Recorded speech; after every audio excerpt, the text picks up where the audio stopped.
Paul Ferré, le co-scénariste, et moi-même, on est des grands fans d'émissions de télé des années 90, de cette époque de télé où les émissions de télé scriptées étaient trash, faisaient dans le sensationnalisme.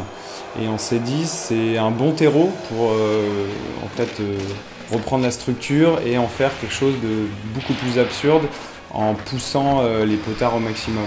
Une émission comme par exemple La Nuit des Héros, ou son émission originale Rescue 911, déjà en elle-même étaient des émissions qui maintenant, 30 ans plus tard, peuvent être vues par un prisme humoristique. Ce qui a été décidé en fait assez tôt, après réflexion, c'est qu'on devait vraiment plutôt aller dans l'aspect comique de ces situations, à savoir que c'était pas vraiment valable de devoir refaire quelque chose qui était un remake vraiment tonal de l'émission originelle. Je m'explique. Si on avait traité ça sur le mode sérieux, je ne pense pas que ça aurait fonctionné, puisque, mis à part l'aspect esthétique, ça n'aurait pas été très intéressant. Il fallait vraiment, pour que le spectateur se sente impliqué, rajouter ce petit côté décalé, qui, au fur et à mesure de l'écriture, on s'est aperçu qu'il fallait vraiment le pousser vraiment à fond. C'est-à-dire au niveau des clichés, au niveau peut-être de l'interprétation des caractères. Quand je parle vraiment des caractères, je parle de la personnalité des personnages. Pas aller complètement dans la parodie, mais pousser vraiment tous les côtés comiques à fond.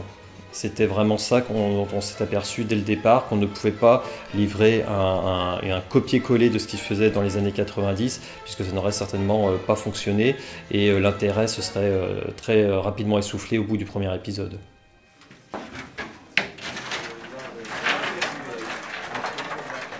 En fait, donc, on a commencé par le tournage de ce qui était à l'époque l'épisode 1, mais qui est devenu l'épisode 2, pour des raisons de continuité, avec le seul personnage en fait qui revient dans tous les épisodes, à savoir le présentateur. Et cet épisode, en fait, on l'a tourné dans une maison qui était en construction et qu'on avait donc juste pour une journée à la base. Mais on a eu quand même l'occasion de faire des reshoots un peu plus tard. Et il faut savoir qu'au niveau de la logistique, on avait énormément de comédiens. Donc un lieu en construction, donc faire attention au niveau de la sécurité, ce genre de choses. On avait pour ce jour de la tournage 2 caméras, ce qui était en même temps nous a gagné du temps. On avait beaucoup de plans en supplément, mais en même temps c'était un peu une usine à gaz avec une caméra qui était branchée sur un magnétoscope avec un câble qui courait le long de la caméra. On aurait pu tourner avec des caméras numériques et ensuite rajouter des filtres, mais ça faisait partie de l'esprit du projet, c'est-à-dire coller vraiment exactement au format, c'est-à-dire tourner au format 4/3 avec des moniteurs cathodiques sur le tournage. Le projet a été coproduit avec Lionel Laget, qui est un des comédiens qui joue dans l'épisode 2. Et avec qui on avait déjà travaillé sur Ninja Eliminator, et on a été très contents de cette collaboration car il nous a permis de rencontrer pas mal de comédiens avec qui on avait déjà envie de travailler, Jérôme Lenôtre, Céline Groussard, Alexandre Massonnet, Bertrand notamment, Lucas qui s'est proposé de lui-même pour le personnage de Pierre-Luc, Constance, voilà, tous les comédiens avec qui on a bossé. On a travaillé les personnages avec les comédiens qui étaient les personnages qui étaient face caméra, et on a donc travaillé aussi sur l'improvisation, donc ils nous ont proposé beaucoup de choses. Il y a plein de choses qui ont été supprimées au montage pour des raisons de rythme, mais ils se sont véritablement accaparés les personnages et nous ont fait des propositions de jeu, d'intention, donc ça c'était très intéressant. On est également très content des comédiens qui étaient aussi sur toutes les parties reconstitution. Il y avait un mélange entre des comédiens qui étaient professionnels et d'autres qui n'étaient pas professionnels. Tout le monde s'est très bien entendu, ils se faisaient des propositions de jeu à chaque fois parce qu'ils étaient, on va dire, en roue libre, c'est-à-dire qu'ils étaient libres de faire un petit peu ce qu'ils voulaient. On leur donnait des intentions un petit peu de temps en temps. Voilà, là vous allez manger, là vous êtes sous, là vous essayez de grimper sur plein de trucs, de faire des conneries. Donc là-dessus, ils étaient très imaginatifs et ça, je pense que ça se voit bien à l'écran.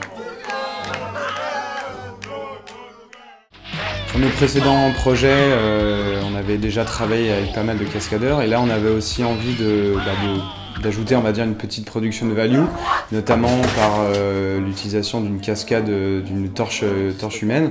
Donc on a fait appel à Maxence et Clément, donc qui sont venus donc réaliser la cascade, qui sont deux cascadeurs professionnels. Il y a eu un gros travail de préparation.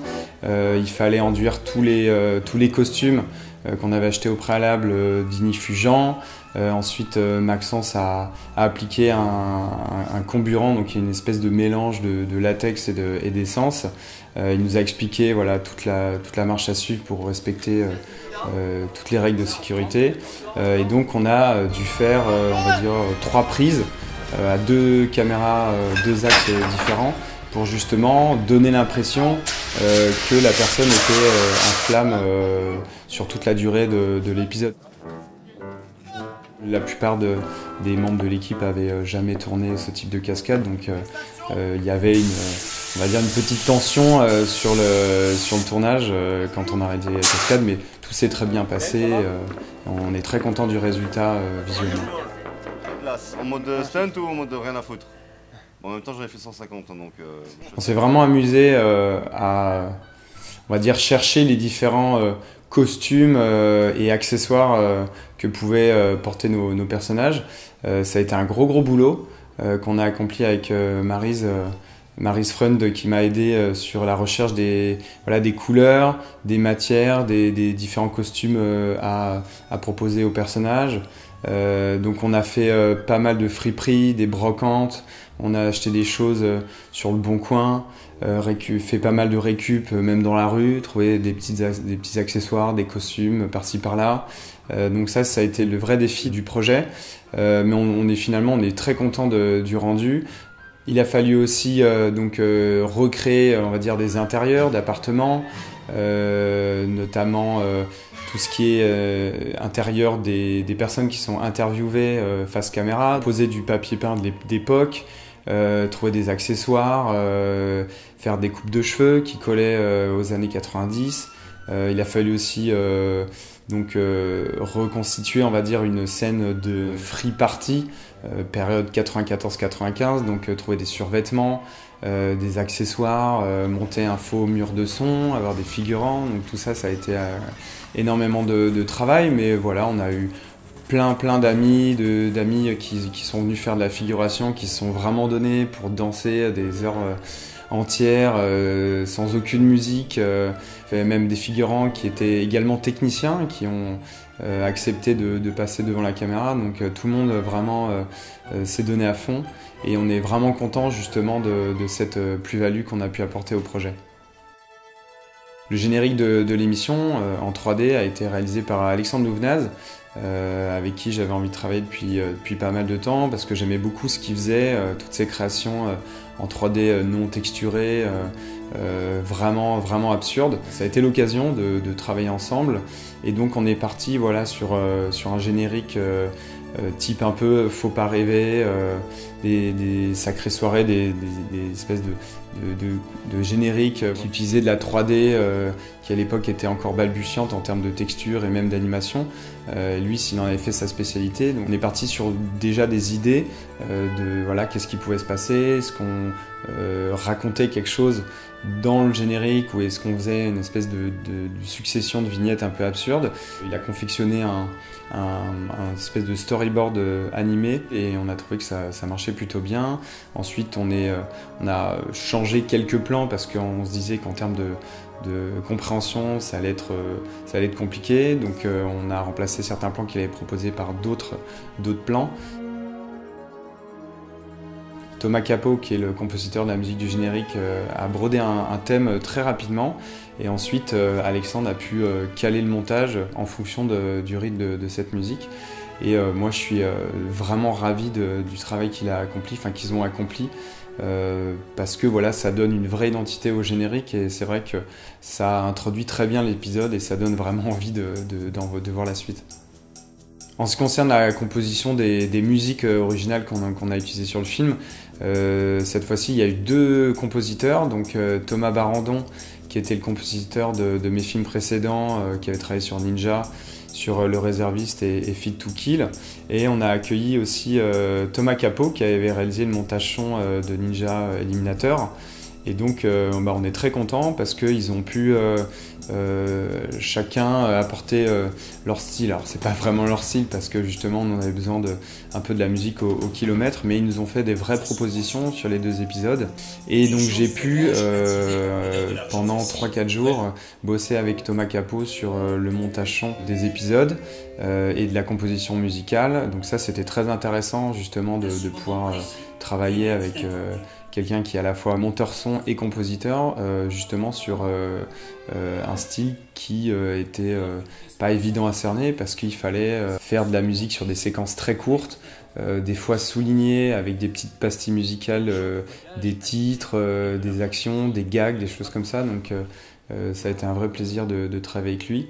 Et également, en ce qui concerne le mixage, j'ai pu rebosser avec Vincent Jolivet et Yanis Aman qui avaient travaillé déjà sur Ninja Eliminator et donc qui eux sont occupés de mixer les sons ensemble et de donner une petite pattern, on va dire vieille bande VHS au projet.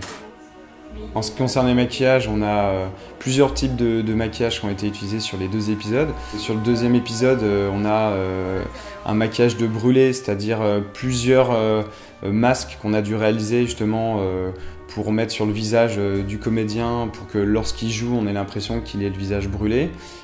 Pour certains plans, on a dû construire un buste avec les bras qui bougent pour faire des plans quand le comédien est censé être au sol et brûlé. Donc ça, c'est des maquillages qui ont été réalisés par Alexis Vaverka, avec qui j'avais déjà bossé sur le Réserviste et qui est un ami. Et donc il a réalisé plusieurs types, donc des masques avec plusieurs types de stades de brûlure avancée.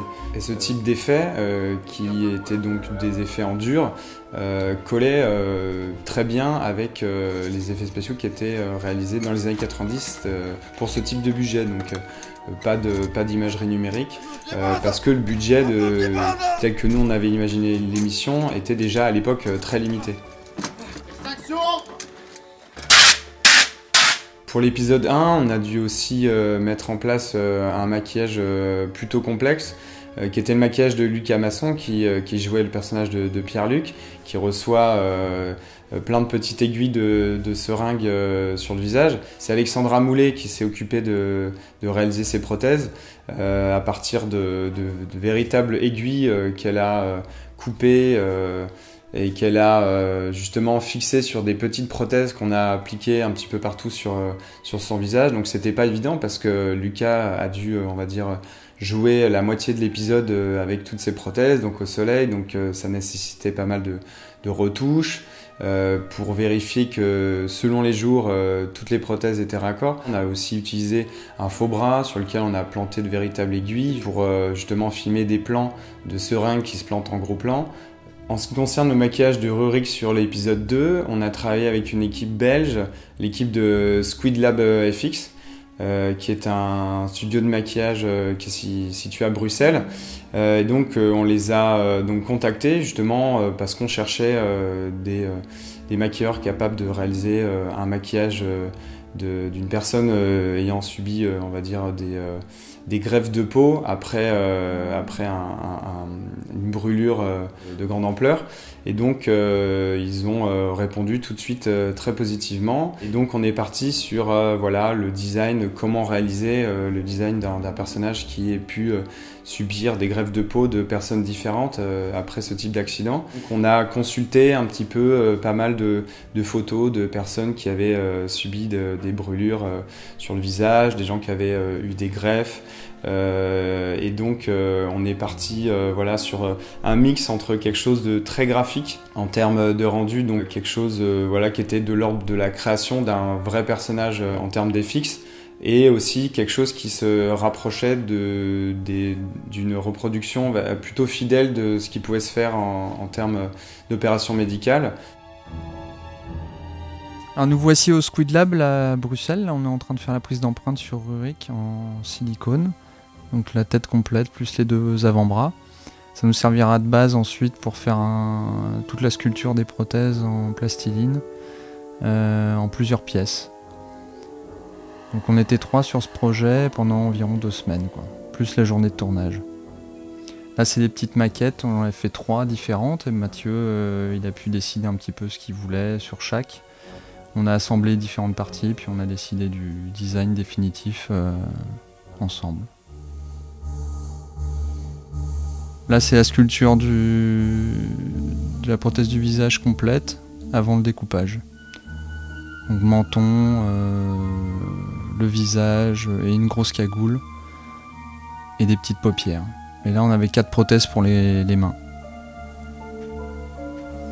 Là on fait les moulages en silicone et en résine, ce qui nous a permis de tirer après les prothèses en gel de silicone teinté dans la masse.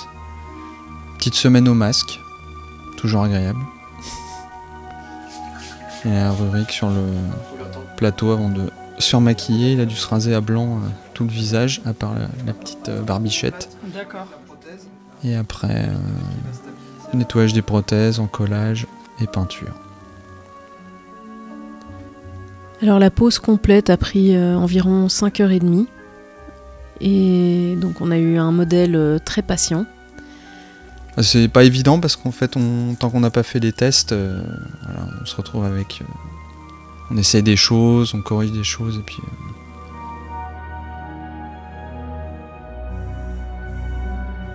Et là vous avez vu un dentier pour déformer encore un petit peu la mâchoire. Donc, toute la peinture a été faite avec des palettes à l'alcool. Voilà, différentes couches successives. Souvent la peinture ça prend, sur ce genre de maquillage, une bonne heure. C'est la touche finale, donc c'est important d'avoir vraiment suffisamment de temps pour terminer le maquillage.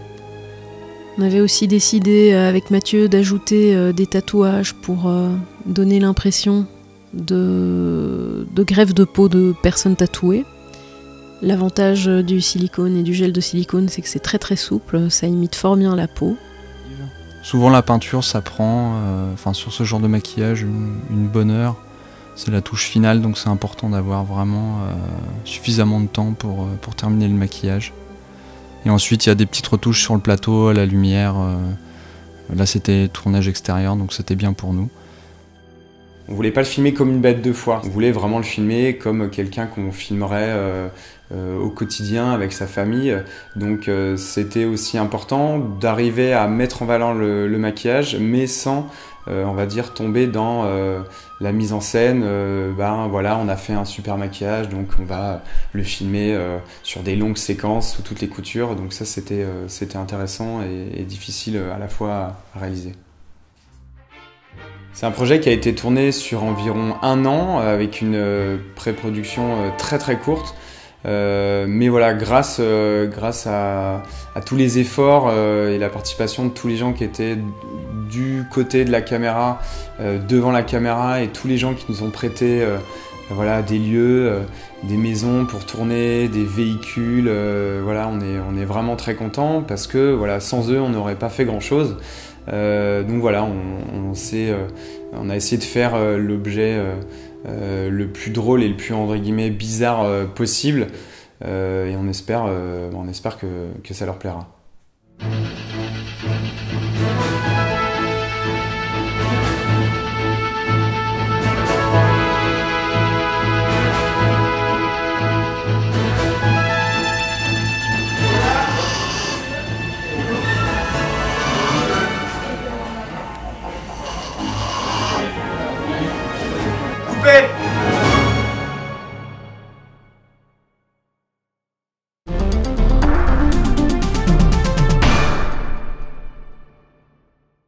C'est sur un deuxième, caméra A et B.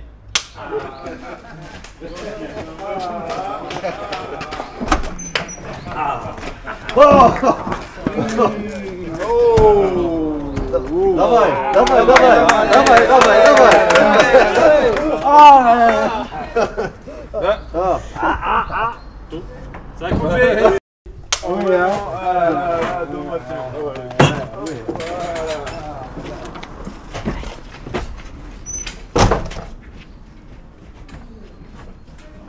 Coupé.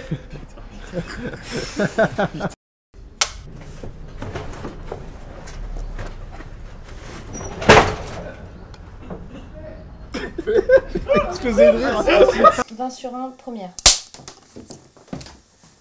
Je te parle, hein? Ouais.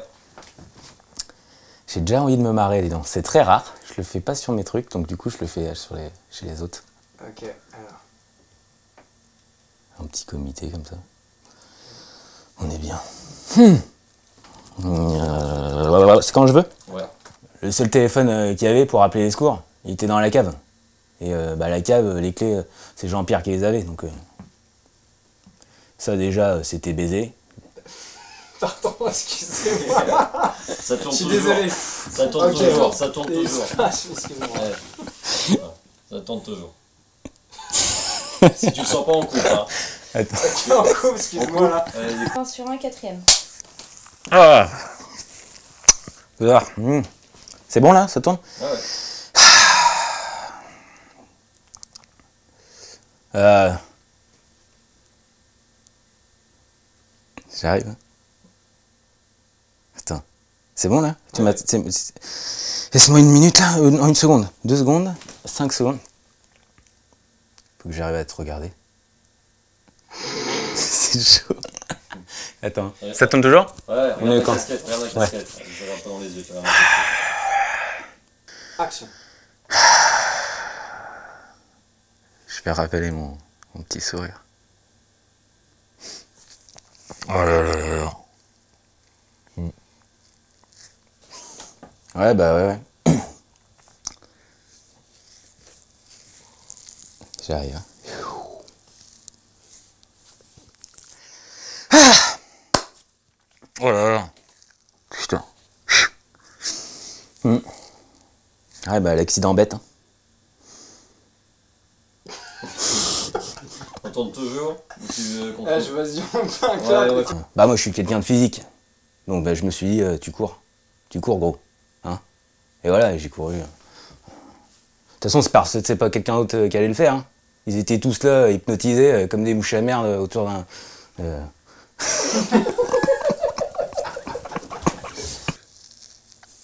Accident bête.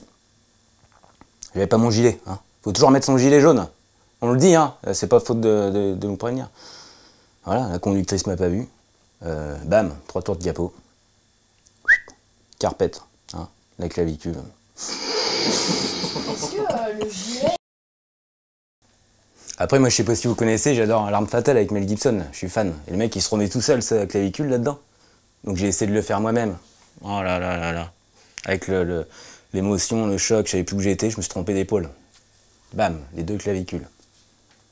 Douleur terrible, hein, la clavicule. Coupé. Alors après, j'avais vu dans... comment? Moi, j'adore L'Arme Fatale, avec Mel Gibson et le noir. Là. Donc il remet tout seul sa clavicule dans le film. Donc j'avais vu pas mal, j'ai vu plein de fois. Donc j'ai voulu la remettre moi-même. Oh putain, là pas que je me jette contre le mur, c'était du placo. Le mur s'écroule. 35 sur 1, prise 1. Action. Ah bah moi, quand les médecins ils m'ont parlé de greffe de la peau, je me suis dit, Jean-Pierre avec son groupe sanguin, c'est foutu. Il va passer l'arme à gauche, je me suis dit. Puis en plus, Jean-Pierre il vient de la DAS. Hein. Coupé. Les rescapés, épisode 2, séquence 17, prise 1.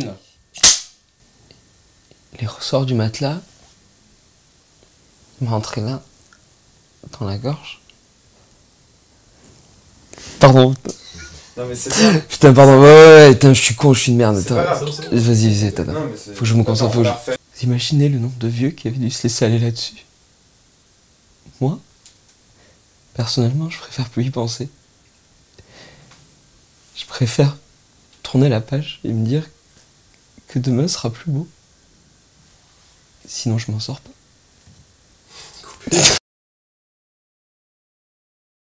Au montage, tous nos propos Allez, racistes. c'est parti. C'est bon, Alex. c'est un clap. Tu peux... Tu l'as bien orienté, Alex? Allez, clap. C'est bon pour l'identif? C'est bon pour moi. Alors, épisode 2, séquence 18A, 1, 2, 3, 4, prise 1A, cam E, prise 1, cam A. Action!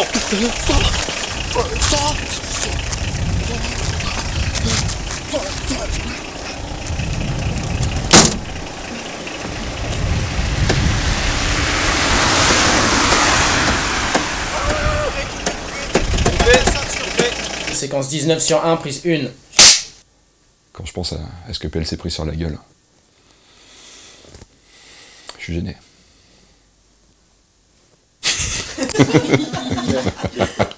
Moi, je suis pas quelqu'un de violent. Hein. Je picole jamais, je me marave jamais. Mais des fois, qu'est-ce que tu veux? Faut qu'on protège le matos. Et le matos, pour le protéger, hein, tu vois, entre... Voilà, en couple, c'était une très... Moi, mais je suis pas quelqu'un de violent. Hein. Je picole jamais, je me marave jamais. Mais des fois, qu'est-ce que tu veux? Faut qu'on protège le matos. Parce que je t'explique. Entre ceux... Excusez-moi, ça va pas du tout. Qui ont investi plus de 6 000 francs dans des études supérieures. Argent qui ne sera certainement jamais rentabilisé.